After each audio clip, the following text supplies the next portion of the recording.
बानी पीटीआई ने पार्टी क़यादत को मौलाना फजलुर रहमान के तहफ़्फ़ुज़ात दूर करने की हिदायत कर दी है। इस मामले पर कमेटी भी तश्कील दे दी गई है। इसी पर बात करने के लिए हमारे साथ मौजूद हैं फ़हीम अख्तर मलिक। जी फ़हीम, ये बताइएगा कि आखिरकार हतमी मुलाकात तय पा गई है, कब तक ये मुलाकात मुतवक्के है?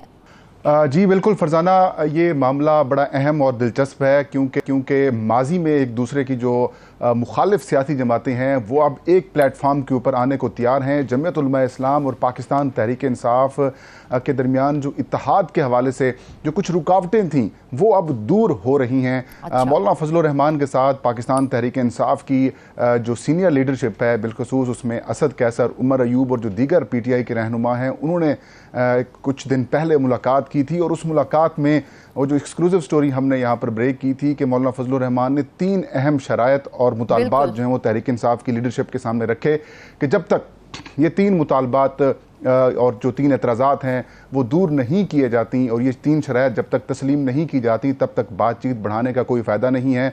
और मौलाना फजलुर रहमान ने उस मुलाकात के अंदर ये भी कहा था कि ख़दशा है कि जो हमारी डिमांड्स हैं या जो शराइत हैं या जो तहफ़्फ़ुज़ात हैं वो बानी पाकिस्तान तहरीक इंसाफ तक नहीं पहुँचाए जा रहे।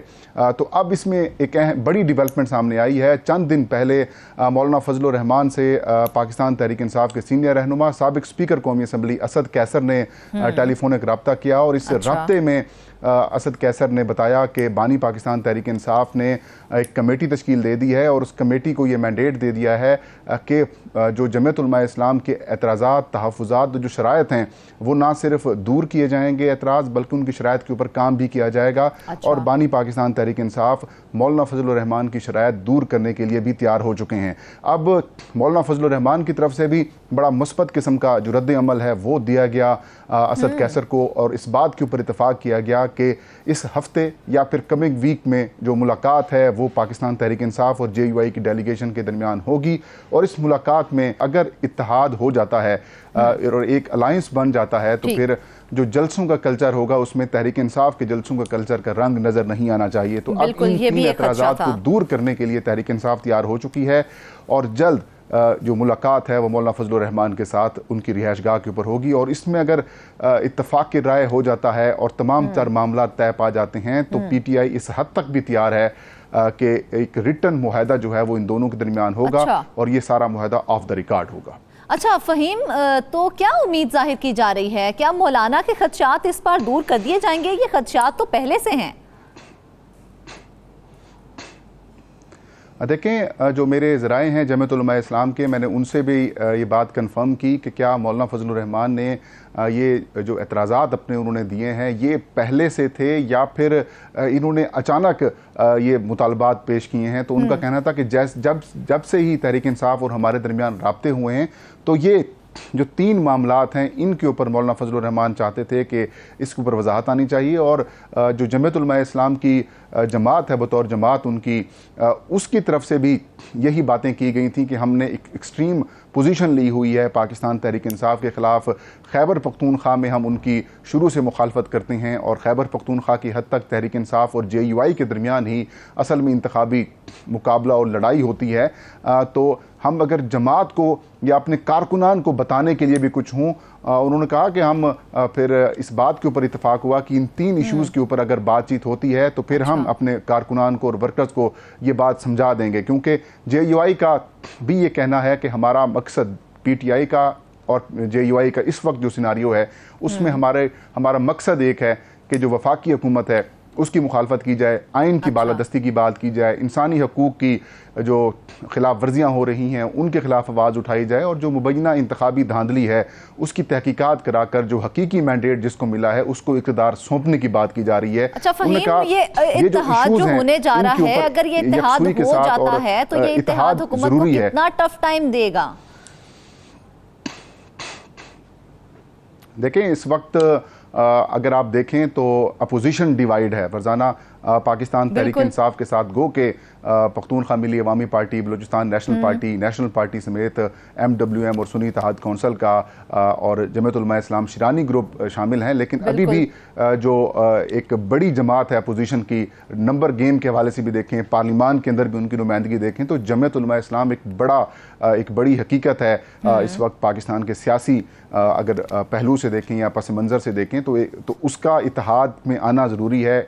और इसके अलावा जो ग्रैंड डेमोक्रेटिक अलायंस है, GDA, मुस्लिम लीग फंक्शनल वगैरह, मतलब उनका भी एक पेज के ऊपर आना ज़रूरी है। मौलाना फजलुर रहमान और GDA के दरमियान काफ़ी ज़्यादा कुर्बत है।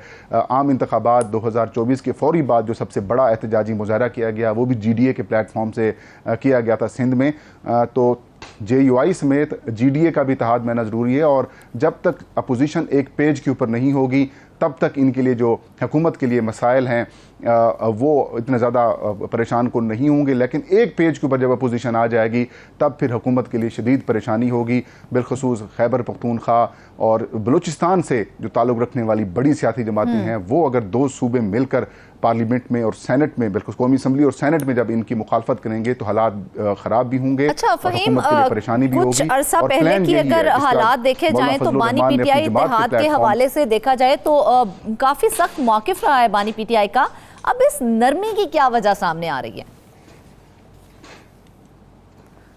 देखिए, चंद रोज़ पहले बानी पाकिस्तान तहरीक इंसाफ ने सुप्रीम कोर्ट ऑफ पाकिस्तान के जजेस के सामने भी कुछ बातें की हैं और उससे पहले भी जो मुलाकात करके आते हैं तो भी पैगाम यही दिया जाता है कि इस वक्त पाकिस्तान को जिस किस्म के मसाइल का सामना है उसमें जो मैंडेट रखने वाली जमात है उसको हुकूमत मिलनी चाहिए, आइन के ऊपर अमल करना चाहिए, इंसानी हकूक़ हों या फिर साफ शफाफ मुनसफ़ाना इंतखाबात हों, क्योंकि पाकिस्तान मुआशी तौर पर कमज़ोर हो चुका है। तो बानी PTI का ये कहना है कि इस वक्त जो मौलाना फजलुर रहमान है अगर वो इंसानी हकूक़ की खिलाफ वर्जियों और आइन की बालादस्ती की बात कर रहे हैं और अगर वो एक बड़ी आवाज़, मौसर आवाज़ हैं, अगर उनके साथ भी इत्तेहाद बनता है तो उन्होंने कहा कोई इशू नहीं है। और जब उनको बताया गया कि मौलाना फजलुर रहमान ने सख्त किस्म की प्रेस कॉन्फ्रेंस की है तो उन्होंने कहा कि अच्छी बात है और फिर अपनी पार्टी रहनुमाओं को कहा कि आप मौलाना फजलुर रहमान के साथ रब्ता करें। लेकिन जब रब्ता हुआ PTI और जमीयत उलमा इस्लाम के रहनुमाओं के दरमियान तो फिर ये तीन डिमांड्स रखी गई थी और वो डिमांड्स जो हैं वो बानी पाकिस्तान तहरीक इंसाफ तक नहीं पहुंचाई गई थी, क्योंकि PTI की जो मौजूदा लीडरशिप है वो ये कहती है कि इत्तेहाद जो है वो गैर मशरूत होना चाहिए, उसमें किसी किस्म की कोई शर्त नहीं होनी चाहिए। लेकिन JUI का ये समझना है कि हमने अपने कारकुनों को कुछ ना कुछ तो बताना है कि हमने एक्सट्रीम लेवल की मुखालफत की है। अभी 1 साल सवा साल पहले तक मुस्लिम लीग नून पीपल्स पार्टी के साथ वो इत्तेहादी हुकूमत में थे, लेकिन अब इलेक्शंस के बाद वो इत्तेहाद में नहीं हैं और अब जिस जमात को बिल्कुल फ़हीम, कारकुनान के हवाले से भी डिटेल में हम बात करेंगे। लेकिन एक और चीज़ जो है अब उनके साथ वो ये है कि क्या मौलाना की तरह PTI के भी कोई तहफ़्फ़ुज़ात थे? मौलाना ने तो अपने तहफ़्फ़ुज़ात से आगाह कर दिया, क्या PTI के भी कोई तहफ़्फ़ुज़ात थे, कोई शराइत थी जो मौलाना के सामने रखी गई हैं?